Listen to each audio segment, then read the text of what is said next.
Hay una utopía cristiana general e indefinida.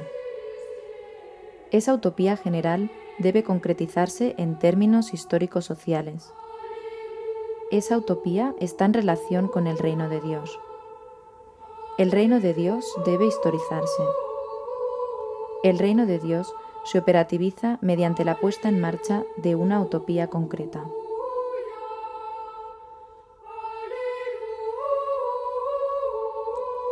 Una utopía que pretenda ser cristiana no puede dejar a un lado el profetismo del Antiguo Testamento, profetas y no profetas, el sermón de la montaña, el discurso de la última cena, el Apocalipsis, la comunidad primitiva, los padres de la Iglesia, los grandes santos, algunos documentos conciliares y pontificios.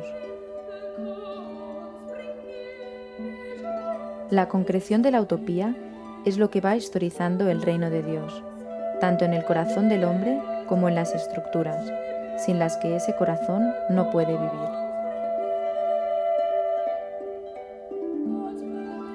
Sin profetismo no hay posibilidad de hacer una concreción cristiana de la utopía y, consiguientemente, una realización histórica del reino de Dios.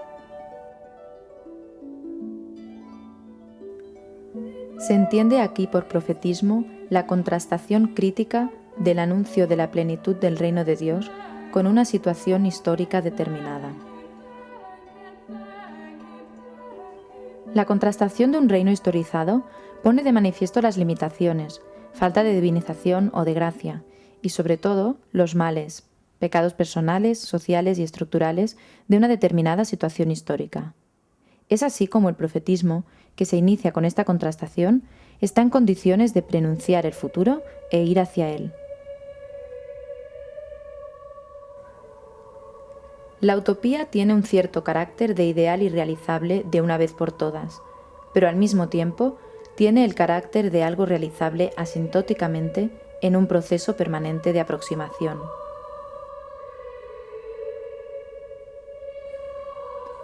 Es necesaria la interpelación del espíritu en la historia.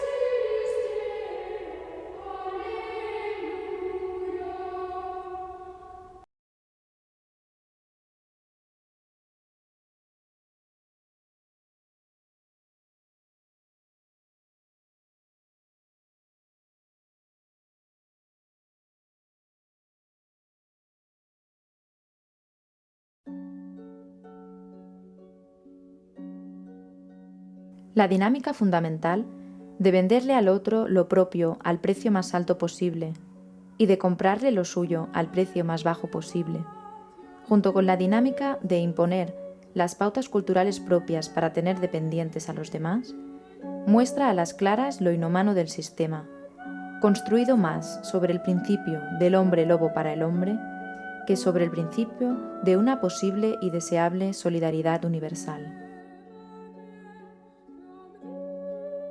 El hecho es que de los aproximadamente 400 millones de habitantes de América Latina, 170 millones viven en pobreza y de ellos 61 millones en pobreza extrema. Se necesitarían 280.000 millones de dólares para superar esa situación, lo cual representa el 40% del Producto Interior Bruto de América Latina. En el caso de la deuda externa se aprecia en concreto cómo los préstamos que originaron la deuda se hicieron con frecuencia de forma leonina y con la complicidad de gobiernos y clases sociales, no populares, sin provecho alguno para las mayorías. El reclamo de la deuda, en cambio, pesa muy particularmente sobre los pueblos. Se hace punto de honor y de terribles decisiones el problema de las elecciones y del disfrute de unos derechos civiles que solo pueden utilizar activamente quienes tienen recursos materiales suficientes, mientras se exige con mucho menor vigor la superación de los asesinatos, de las desapariciones, de las torturas, e incluso se emprenden acciones encubiertas por la CIA entre las que no solo se dan ilegalidades, sino estrictas prácticas terroristas.